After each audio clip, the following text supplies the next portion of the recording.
In this unit, we examine an object you have stepped on 10,000 times and have almost certainly never once thought about. Picture the edge of a crosswalk. Just before the curb set into the pavement, a small panel of raised bumps, usually a bright sun-faded yellow. You have felt them through your shoes. You have rolled a suitcase across them and heard it rattle. You have stood on them waiting for a light to change 100 times over. And you probably never asked the obvious question: who put them there and why? Because these bumps are not decoration. They are not an accident of the pavement. Each one is a deliberate mark in a silent language, a message pressed into the ground for people you will never meet. One of these patterns is a warning that has quietly saved thousands of lives, and the whole system was invented by a single man in one small workshop for the sake of one friend. Today we learn his name, Figure 1. The thing beneath your feet. Look closely and you will notice something you have never noticed before. There are actually two different shapes. In some places, rows of round domes like a field of tiny buttons. In other places, long raised bars running in straight parallel lines. They are not the same, and, hold on to this, the difference between them is the entire point. But to understand it, we must travel to Japan in the year 1965. Figure 2. A friend losing his sight. In a town in Japan, an inventor named Seiichi Miyake had a friend who was slowly going blind. And Miyake found himself turning over a single, difficult question. How do you warn a person who cannot see? Not with a light, not with a painted sign, not with a color. How do you tell someone, using only the ground beneath their feet, that a danger is coming? Think about how much sight quietly does for the rest of us. A curb, the edge of a train platform, the exact moment a safe sidewalk becomes a busy road. For a person with vision, these are things you simply glance at without even deciding to. For Miyake's friend, and for millions of people like him, that same ordinary curb was a cliff in the dark. A single wrong step could turn an errand into a catastrophe. Most people would have felt sorry and moved on. Miyake decided to solve it himself. He spent his own money, and understand what that means. This was not a great company with a research department and a budget.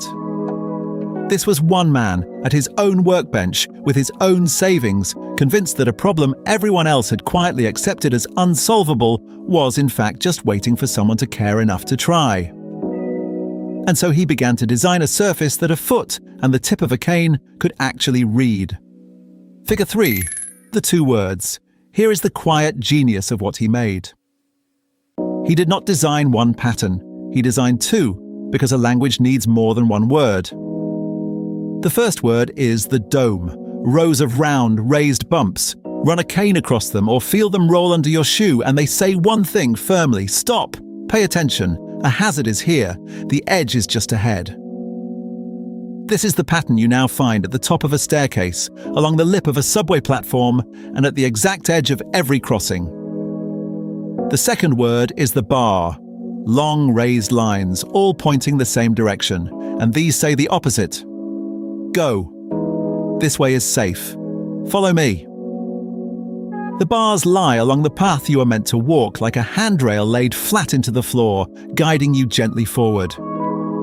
Stop and go, danger and direction, two simple shapes, chosen so carefully that no one could ever confuse the feeling of one for the other. And think for a moment about how a person actually reads them. The long white cane sweeps in an arc across the ground, tapping, listening. When it crosses the domes, the rhythm breaks. A stutter, a roughness that travels up the cane and into the hand. When it runs along the bars, it slides, smooth and straight, confirming the way. And through the thin sole of a shoe, the very same message arrives a second time. The design had to be so clear that even in a crowd, even in the rain, even in a hurry, the foot could never once mistake stop for go. That is a very hard thing to make simple. Miyake made it simple. And notice the color. That bright, unmistakable yellow is not an accident either. Because here is something most people do not know. The great majority of people we call blind are not living in total darkness. Many have some vision left. Shapes, contrast, a smear of light and dark. So Miyake's pattern speaks twice. To the feet, it speaks in bumps and bars, and to the eyes that can still catch it, it calls out in high contrast yellow, a warning you can feel and, if you are lucky, half see.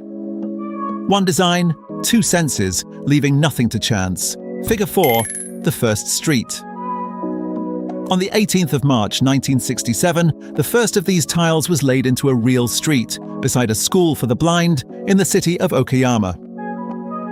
This was not a laboratory. This was the world, real people, on a real corner, learning to trust a message they could feel but would never see. And it worked. It was studied and adjusted and refined against the honest test of everyday use. The pattern that felt clearest, that was hardest to mistake, that held up under rain and shoes and years, that pattern stayed. And something quiet and remarkable happened on that corner. People learned to trust it. A pedestrian who could not see the road ahead could now feel through the ground itself exactly where the safe path ran and where the danger began. They could walk with a confidence that only the week before had simply not been possible. A patch of bumps had given something back that blindness had taken away. Figure 5. How it crossed the planet. A good idea beside one school is a small and fragile thing. What happened next is the part worth slowing down for. Japan's vast railway network began laying the tiles across its stations because there is no more dangerous place for a misstep than the edge of a train platform. Picture it, a crowded rush hour, a train arriving with tremendous force, and a line invisible to some between solid ground and open air. The domes laid along that edge became a warning that thousands of people would feel every single day without once thinking about it. A small band of bumps, standing quietly between an ordinary commute and a tragedy. From the railways, the idea spread across the whole country, and from Japan it began to travel outward, carried from city to city and nation to nation, until engineers and governments who had never heard Miyake's name were laying down his two words in their own streets.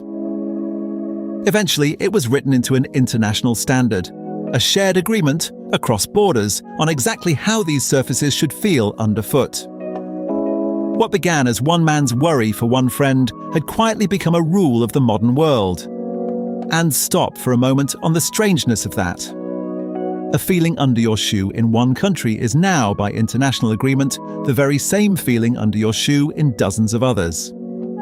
A traveller stepping off a plane on the far side of the planet can read a warning left for them by a man they have never heard of, in a language they never learned, using nothing but the soles of their feet.